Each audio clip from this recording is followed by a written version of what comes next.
Hello friends, welcome back to another video tutorial and in this video we are going to discuss about complete theory of ribosome. तो देखते हैं इस video के अंदर हम ribosomes के बारे में, जो कि आपको हर एक कंपटीशन एग्जाम के अंदर राइबोसोम से रिलेटेड कोई ना कोई एमसीक्यू देखने को जरूर मिलता है। तो आज के इस वीडियो के अंदर हम राइबोसोम से रिलेटेड जितने भी एमसीक्यू क्वेश्चन कंपिटेटिव एग्जाम के अंदर आपको देखने को मिलते हैं उन सभी क्वेश्चंस को हम कवर करने की कोशिश करेंगे इस एक वीडियो के अंदर। तो शुरू करते हैं राइबोसोम के बारे में। सबसे पहले अगर बात की जाए राइबोसोम की खोजकर्ता की, तो राइबोसोम की खोज का श्रेय दिया जाता है रॉबिन्सन एंड ब्राउन को। रॉबिन्सन एंड ब्राउन ने सबसे पहले पादप कोशिकाओं के अंदर राइबोसोम की खोज की थी। इन्होंने सबसे पहले सेम की जड़ों के अंदर आप कह सकते हो कि बीन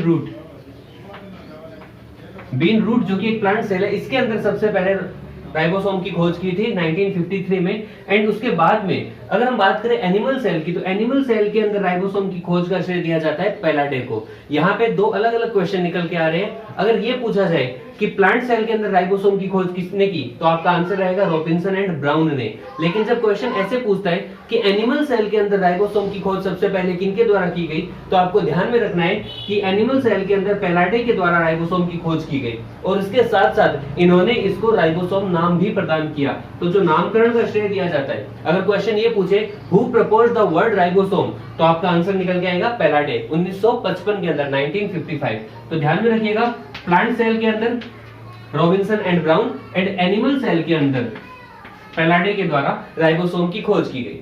आगे चलते हैं। राइबोसोम के अगर हम संगठन की बात करें, तो राइबोसोम मुख्य रूप से आरएनए एंड प्रोटीन के द्वारा मिलकर बना होता है। यह मुख्य रूप से आरएनए, जिसमें आरएनए का पूरा नाम राइबो न्यूक्लिक एसिड होता है। यहाँ पे जो राइबोसोमल आरएनए है, जो आरएनए है, उसके साथ साथ प्रोटीन के द्वारा मिलकर के आरएनए का निर्माण होता है। और अगर हम बात करें इसके अमाप की, तो यह 150 एंगस्ट्रॉन इंटू 25 एंगस्ट्रॉन अमाप का होता है। आगे चलते हैं एक्टिव साइट के बारे में बात करते हैं, जहां पे इसका निर्माण होता है। निर्माण स्थल की अगर हम बात की जाए, तो इसका निर्माण कोशिका के केंद्रक में उपस्थित केंद्रिका के अंदर होता है, जिसे हम न्यूक्लियोलस भी कहते हैं। न्यूक्लियोलस के अंदर केंद्रिका के भीतर राइबोसोम का निर्माण किया जाता है। अगर बात की जाए इसके कार्य के बारे में, तो जैसा कि आप सबको पता है कि राइबोसोम का जो मेन फंक्शन है वह होता है प्रोटीन सिंथेसिस। प्रोटीन संश्लेषण का कार्य इस राइबोसोम के द्वारा किया जाता है। अब आगे हम बात करते हैं अदर नेम्स के बारे में, अन्य नाम्स के बारे में। यहाँ पे भी आपको काफी कॉम्पिटिटिव एग्जाम में क्वेश्चन देखने को मिलता है। देख लेते हैं कि राइबोसोम को और किन किन नामों से भी जाना जाता है। सबसे पहले हम बात करते हैं, जैसा कि हमने कहा कि इसका जो संगठन है वो आरएनए और प्रोटीन से मिलकर बना होता है। आरएनए को कहते हैं राइबो न्यूक्लिक एसिड, तो हम इन दोनों को मिलाकर भी कह सकते हैं राइबो न्यूक्लिक एसिड प्रोटीन। ये संरचना राइबोसोम कहलाती है। लेकिन ये नाम काफी बड़ा हो गया, थोड़ा और लग रहा है, तो इसको थोड़ा छोटा कर देते हैं। Ribo nucleic plus protein, ribo nucleoprotein. Ribo nucleoprotein भी राइबोसोम को कहा जाता है। इसके बाद जैसा कि हमने कहा कि इसका जो अमाप है ये काफी छोटे अमाप का होता है, इस वजह से सूक्ष्म आकार के होने के कारण इसे माइक्रोसोम के नाम से भी जाना जाता है। इसके बाद ये प्रोटीन संश्लेषण का कार्य करते हैं, इस वजह से प्रोटीन संश्लेषण की फैक्ट्री अथवा प्रोटीन संश्लेषण के कारखाने के नाम से भी जाना जाता है। इसके अलावा हमने कहा कि ये जो नामकरण किया गया, इसकी जो खोज की गई थी, ये की गई थी पैलाडे के द्वारा। पैलाडे ने इसकी खोज की एनिमल सेल में, इस वजह से इसे पैलाडीकरण के नाम से भी जाना जाता है। इसके अलावा इसे कोशिका का इंजन भी कहते हैं, क्योंकि ये प्रोटीन संश्लेषण का कार्य करता है।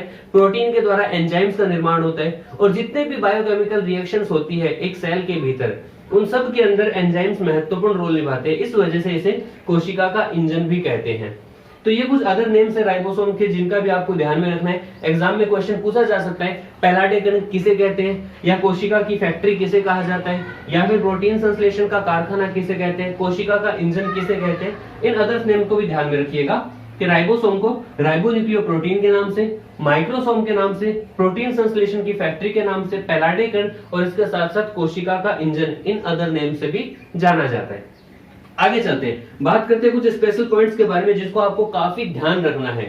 पहला पॉइंट, सबसे छोटा कोशिकांग। राइबोसोम जो होता है यह सबसे छोटा कोशिकांग है। एक कोशिका के भीतर पाई जाने वाली रचनाएं कोशिकांग कहलाती है और इन कोशिकांगों के अंदर जैसे केंद्रक, डीएनए, इसके अलावा lysosome, endoplasmic reticulum, Golgi complex, mitochondria, chloroplast, ये सभी कोशिकांग उपस्थित पाए जाते हैं। जहां पे कुछ कोशिकांग जो होते हैं वो झिल्ली युक्त रचनाएं होती है, जबकि कुछ झिल्ली रहित रचनाएं होती है। यहाँ पे इन दोनों पॉइंट्स को आपको ध्यान में रखना है। पहला पॉइंट तो ये कि जो राइबोसोम होता है ये सबसे छोटा कोशिकांग होता है और इसके अलावा ये झिल्ली रहित कोशिकांग है। इस पॉइंट को काफी ध्यान में रखना है आपको कि राइबोसोम नग्न कोशिकांग होता है, राइबोसोम झिल्ली रहित कोशिकांग होता है। जैसे माइटोकॉन्ड्रिया की बात करें तो वह दोहरी झिल्ली युक्त संरचना है, जैसे क्लोरोप्लास्ट की बात करें तो वो दोहरी झिल्ली युक्त संरचनाएं हैं। उसी तरह से राइबोसोम को ध्यान में रखना है कि राइबोसोम झिल्ली रहित रचना है, इसे नग्न कोशिकांग भी कहा जाता है। इन दोनों पॉइंट्स को आप काफी ध्यान में रखेंगे। आगे बात करते हैं इसकी उपस्थिति कहां पाई जाती है। तो सभी कोशिकाओं के अंदर राइबोसोम उपस्थित पाए जाते हैं, सिर्फ एक पॉइंट को छोड़ करके, सिर्फ एक संरचना को छोड़ करके, आरबीसी। जो ब्लड में आरबीसी पाए जाते हैं, उन आरबीसी को छोड़ करके शेष सभी कोशिकाओं के अंदर राइबोसोम उपस्थित पाए जाते हैं। तो आपको ध्यान में रखना है आरबीसी के अंदर राइबोसोम उपस्थित नहीं पाया जाता। ये भी क्वेश्चन आपको काफी बार एग्जाम में देखने को मिल सकता है। आगे चलते हैं, इसके प्रकार की हम बात करते हैं, कितने टाइप्स के राइबोसोम हो सकते हैं। तो राइबोसोम मुख्य रूप से दो प्रकार के होते हैं, पहला prokaryotic type ribosome and second one is eukaryotic type ribosome. अगर हम बात करें प्रोकैरियोटिक टाइप राइबोसोम की तो इसे 70S प्रकार का राइबोसोम भी कहते हैं। वहीं अगर हम बात करें यूकैरियोटिक राइबोसोम की तो इसे 80S प्रकार का राइबोसोम कहा जाता है। आगे भी ध्यान में रखना है कि जो 70S प्रकार का जो प्रोकैरियोटिक टाइप राइबोसोम होता है, इसको कुछ उप इकाइयों के अंदर, कुछ सब यूनिट्स के अंदर डिवाइड किया जाता है। और 70S राइबोसोम के अंदर मुख्य रूप से दो प्रकार की सब यूनिट पाई जाती है, 50S एंड 30S सब यूनिट से मिलकर के 70S राइबोसोम का निर्माण होता है। इसी तरह से अगर हम बात करें 80S राइबोसोम की तो इसका निर्माण भी दो सब यूनिट से मिलकर होता है, 60S एंड 40S। इन दोनों सब यूनिट से मिलकर के यूकैरियोटिक राइबोसोम का निर्माण होता है। इसके अलावा ये जो 50S और 30S, इसमें आप 50S को कहोगे बड़ी उप इकाई और 30S को कहोगे छोटी उप इकाई। इसी तरह से यूकैरियोटिक टाइप राइबोसोम के अंदर जो 60S है उसे बड़ी उप इकाई माना जाता है एंड जो 40S है उसे छोटी उप इकाई माना जाता है। यहाँ पर जो बड़ी उप इकाई है 50S, इसका निर्माण भी कुछ छोटी रचनाओं से मिलकर के होता है, जैसे 25S 5S से मिलकर 50S का निर्माण होता है और इसी तरह से 16S उप इकाइयों से मिलकर के 30S उप इकाई का निर्माण होता है। इस तरह अगर हम बात करें 60S सब यूनिट की तो ये 60S जो सब यूनिट है इसका निर्माण भी 28S 5.8S व 5S से मिलकर होता है और दूसरी तरफ जो 40S है इसका निर्माण 18S सब यूनिट से मिलकर के होता है।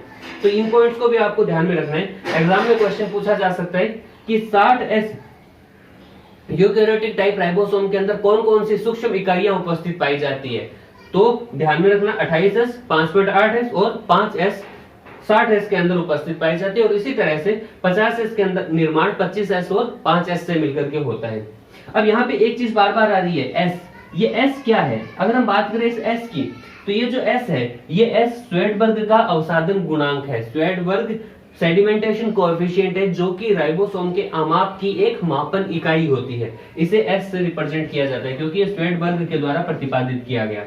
स्वेडबर्ग का अवसादन गुणांक जिसे S से रिप्रेजेंट करते हैं, ये राइबोसोम के आकार की, उसके आमाप की मापन इकाई होती है। ओके, आगे चलते हैं। अगर हम बात करें माइटोराइबोसोम की, अब जैसे हम कह रहे हैं कि जितने भी यूकैरियोटिक सेल्स होती हैं उन सब यूकैरियोटिक सेल्स के अंदर 80S प्रकार का राइबोसोम उपस्थित पाया जाता है और प्रोकैरियोटिक सेल के अंदर 70S प्रकार का राइबोसोम उपस्थित पाया जाता है। लेकिन एक पॉइंट को आपको ध्यान में रखना है कि कुछ यूकैरियोटिक टाइप कोशिकाओं के अंदर, कुछ यूकैरियोटिक टाइप कोशिका में ऐसे कोशिकांग उपस्थित पाए जाते हैं जिनमें 80S की बजाय 70S प्रकार का राइबोसोम उपस्थित पाया जाता है। और ये रचनाएं कौन सी है? पहली है mitochondria and second one is chloroplast. अब जो माइटोकॉन्ड्रिया के अंदर जो राइबोसोम उपस्थित पाया जाता है उस राइबोसोम को कहा जाता है माइटोराइबोसोम। जो माइटोकॉन्ड्रिया के अंदर राइबोसोम उपस्थित रहता है जो कि यूकैरियोटिक सेल के भीतर 70S प्रकार का उपस्थित पाया जाता है, इसे कहते हैं माइटोराइबोसोम। और इसी तरह से जब हम बात करें क्लोरोप्लास्ट के अंदर उपस्थित राइबोसोम की, जो कि क्लोरोप्लास्ट भी एक यूकैरियोटिक सेल में उपस्थित रचना है और उसमें 70S प्रकार का राइबोसोम उपस्थित पाया जा रहा है, तो उस राइबोसोम को कहा जाता है प्लास्टिडियल राइबोसोम। प्लास्टिडियल राइबोसोम वह राइबोसोम जो क्लोरोप्लास्ट में उपस्थित पाया जाता है और माइटोराइबोसोम वह राइबोसोम होता है जो माइटोकॉन्ड्रिया के अंदर उपस्थित पाया जाता है। अब आगे बात करते हैं हम राइबोसोम की संरचना के बारे में। तो राइबोसोम की संरचना के अंदर हमने ये कहा था कि ये दो सब यूनिट से मिलकर बनी होती है, दो सब यूनिट से, दो उप इकाइयों से मिलकर के राइबोसोम का निर्माण होता है। तो यहाँ पे हम जैसे देख रहे हैं कि एक स्मॉल यूनिट है और एक लार्ज यूनिट उपस्थित पाई जा रही है। जैसे अगर हम मान के चले कि ये जो 80s प्रकार का यूकैरियोटिक राइबोसोम है, 80s प्रकार का यूकैरियोटिक राइबोसोम उपस्थित है, तो इसमें ये दो सब यूनिट होती है जो कि है 60S और 40S। अब यहाँ पे ये जो दो सब यूनिट पाई जा रही है, ये एक लार्ज यूनिट है और ये एक स्मॉल यूनिट पाई जा रही है। इन दोनों की आकृति और इसके कार्य के अंदर भी डिफरेंस देखने को मिलता है। पहले अगर हम बात करें इसकी आकृति की, तो ये जो संरचना देखने को मिल रही है, ये हमें एक अंडाकार संरचना में देखने को मिल रही है, और ये जो संरचना है, जो स्मॉल यूनिट है, वो हमें एक गुंबद शेप के अंदर देखने को मिल रही है। लेकिन जैसा कि कहा जाता है कि जो चीज जैसी होती है वैसी दिखती नहीं, और जैसी दिखती है वैसी एक्चुअल में होती नहीं। तो ये चीज यहाँ पे भी देखने को मिलेगा आपको कि जो आपको अंडाकार संरचना में देखने को मिल रही है, ये गुंबदाकार आकृति की होती है, और जो आपको गुंबदाकार आकृति में देखने को मिल रही है वो अंडाकार आकृति की होती है। ध्यान में रखिएगा कि जो स्मॉल यूनिट होती है वो अंडाकार आकृति की होती है, और जो लार्ज यूनिट होती है वो गुंबदाकार आकृति की होती है। इसके कार्य में भी डिफरेंस देखने को मिलेगा कि जो स्मॉल यूनिट है, इसका कार्य होता है mRNA को जोड़ने का। जैसा कि हमने कहा कि जो आरएनए है, जो राइबोसोम है, जैसा कि हमने कहा कि जो राइबोसोम है, इस राइबोसोम का मुख्य कार्य होता है प्रोटीन सिंथेसिस, प्रोटीन संश्लेषण करना। और प्रोटीन सिंथेसिस के लिए जो mRNA, rRNA और tRNA, इन तीनों का अटैच्ड होना, एक साथ उपस्थित होना आवश्यक है। यहाँ पे mRNA जेनेटिक इंफॉर्मेशन को लेकर के आता है, और ये mRNA इस स्मॉल यूनिट से आकर के जुड़ता है। और इसी तरह से जो tRNA से अटैच्ड होने की जो साइट होती है, tRNA से जुड़ने का जो संधि स्थल होता है, वो इस लार्ज सब यूनिट के पास उपस्थित पाया जाता है। ठीक है, तो यहाँ पे इस चीज को भी ध्यान में रखिएगा, mRNA से जुड़ने का जो संधि स्थल वो स्मॉल यूनिट पे उपस्थित रहता है, और tRNA से जुड़ने का संधि स्थल लार्ज सब यूनिट के अंदर उपस्थित पाया जाता है। इसको ऐसे भी याद रख सकते हो आप कि जब अल्फाबेटिकली सीक्वेंस में चले, तो अल्फाबेटिकली सीक्वेंस में m पहले आता है और t बाद में आता है। तो इस आधार पे भी आप कह सकते हो कि जो अल्फाबेटिकली सीक्वेंस के अंदर m पहले उपस्थित पाया जा रहा है, जो कि 13वें नंबर पे आता है, और जो t है वो 20वें नंबर पे आता है। तो इस आधार पे भी आप याद रख सकते हो कि छोटी संख्या छोटी इकाई से जुड़ती है और बड़ी संख्या बड़ी इकाई से जुड़ती है। इसके बाद यहाँ पे जब लार्ज यूनिट और स्मॉल यूनिट दोनों आपस में जुड़ते हैं, तो ये आपस में एक आयनिक बंध के द्वारा, आपस में आयनिक बंध निर्माण के द्वारा दोनों आपस में जुड़े रहते हैं, जिसके कारण प्रोटीन संश्लेषण का कार्य होता है। और जब ये दोनों सब यूनिट्स एक दूसरे से अलग अलग रहती है, उस समय प्रोटीन संश्लेषण का कार्य भी नहीं होता, क्योंकि mRNA इसके पास होता है और tRNA इसके पास होता है। जब दोनों आपस में जुड़ते हैं और प्रोटीन संश्लेषण का कार्य होता है, इस समय इन दोनों यूनिट्स के मध्य आयनिक बंध का निर्माण होता है। और इसके साथ साथ ध्यान में रखिएगा Mg+2 आयन की उपस्थिति भी अनिवार्य होती है इन दोनों के अटैचमेंट के अंदर, आयनिक बंध निर्माण के अंदर। यहाँ पे एक पॉइंट आप नोट लगा के लिखिएगा कि जब Mg+2 की जो उपस्थिति है, ये एक निश्चित सांद्रता के अंदर आवश्यक रहती है, और ये निश्चित सांद्रता कितनी है? 0.001 मोलर, 0.001 मोलर, या फिर आप इसको ऐसे भी लिख सकते हो 1 गुणा 10⁻³ मोल, 1 गुणा 10⁻³ मोलर, या फिर 0.001 मोलर सांद्रता के अंदर Mg+2 की उपस्थिति यहाँ पर आवश्यक होती है इस आयनिक बंध निर्माण के लिए।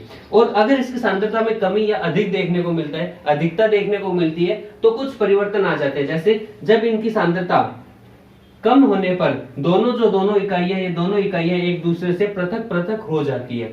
वहीं अगर सांद्रता अधिक होने पर डाइमर का निर्माण हो जाता है। जो दो सब यूनिट होते हैं, वो दो सब यूनिट के साथ साथ दो राइबोसोम भी आपस में अटैच्ड हो जाते हैं, जिससे एक डाइमर का निर्माण होता है। और डाइमर किस तरह से बनेगा? जब 70S और 70S सब यूनिट आपस में जुड़ जाती है, तो 100S राइबोसोम का निर्माण होता है। और जब 80S व 80S राइबोसोम आपस में जुड़ जाते हैं, तो इनके द्वारा 120S राइबोसोम का निर्माण होता है। ये 100S और 120S राइबोसोम, ये राइबोसोम क्या कहलाते हैं? ये डाइमर राइबोसोम कहलाते हैं। ये डाइमर राइबोसोम कहलाते हैं। और ये डाइमर का निर्माण कब होता है? जब Mg+2 आयन की सांद्रता एक निश्चित सांद्रता 0.001 मोलर सांद्रता से अधिक हो जाती है, उस समय राइबोसोम आपस में जुड़ करके डाइमर का निर्माण कर लेते हैं। इस पॉइंट को भी आप ध्यान में रखिएगा। आगे अगर हम बात करें राइबोसोम के कार्य के बारे में, तो जैसा कि आपको पता है कि राइबोसोम का जो कार्य होता है, ये मुख्य रूप से प्रोटीन संश्लेषण का होता है। इनके द्वारा मुख्य रूप से प्रोटीन सिंथेसिस का कार्य किया जाता है, प्रोटीन संश्लेषण का कार्य किया जाता है। अब आपको एक बात भी पता है कि जो एंडोप्लाज्मिक रेटिकुलम होती है, एंडोप्लाज्मिक रेटिकुलम दो टाइप की होती है, RER and SER, rough endoplasmic reticulum and smooth endoplasmic reticulum. इनमें से अगर हम बात करें रफ एंडोप्लाज्मिक रेटिकुलम की, तो ये जो कुछ इस तरह की संरचना होती है, इसके ऊपर कुछ सूक्ष्म कण उपस्थित पाए जाते हैं, और ये जो सूक्ष्म कण होते हैं, इन सूक्ष्म कणों को यहाँ पे राइबोसोम उपस्थित होते हैं। रफ एंडोप्लाज्मिक रेटिकुलम के सतह के बाहर राइबोसोम की उपस्थिति के कारण त्वचा खुरदरी हो जाती है, इस वजह से इसे रफ एंडोप्लाज्मिक रेटिकुलम कहते हैं। वहीं अगर हम बात करें स्मूथ एंडोप्लाज्मिक रेटिकुलम की, तो इस एंडोप्लाज्मिक रेटिकुलम के ऊपर, जीवद्रव्य जालिका के ऊपर सूक्ष्म कण राइबोसोम अनुपस्थित पाए जाते हैं, इस वजह से इसकी सरफेस स्मूथ होती है। तो यहाँ पे जो रफ एंडोप्लाज्मिक रेटिकुलम होते हैं, यहाँ पे जिस रासायनिक घटक के कारण ये राइबोसोम इस एंडोप्लाज्मिक रेटिकुलम से जुड़ते हैं, वो एक विशेष प्रकार का ग्लाइकोप्रोटीन होता है, जिसे राइबोफोरिन कहते हैं, राइबोफोरिन विशेष प्रकार के ग्लाइकोप्रोटीन के द्वारा रफ एंडोप्लाज्मिक रेटिकुलम के अंदर राइबोसोम एंडोप्लाज्मिक रेटिकुलम की सरफेस से अटैच होते हैं। तो इस पॉइंट को भी ध्यान में रखिएगा। तो फ्रेंड्स, आज की इस वीडियो के अंदर हमने डिस्कस किया राइबोसोम के बारे में, और राइबोसोम से रिलेटेड जितने भी क्वेश्चन आपको एमसीक्यू टाइप के क्वेश्चन एग्जाम में देखने को मिल सकते हैं, हमने उन सभी पॉइंट को डिस्कस किया। आगे के वीडियो के अंदर हम बात करेंगे अन्य कोशिका अंगों के बारे में। इस वीडियो के अंदर बस इतना ही। अगर आपको वीडियो पसंद आया हो तो वीडियो को लाइक करें, शेयर करें, और चैनल पे पहली बार आए हो तो सब्सक्राइब करें। धन्यवाद।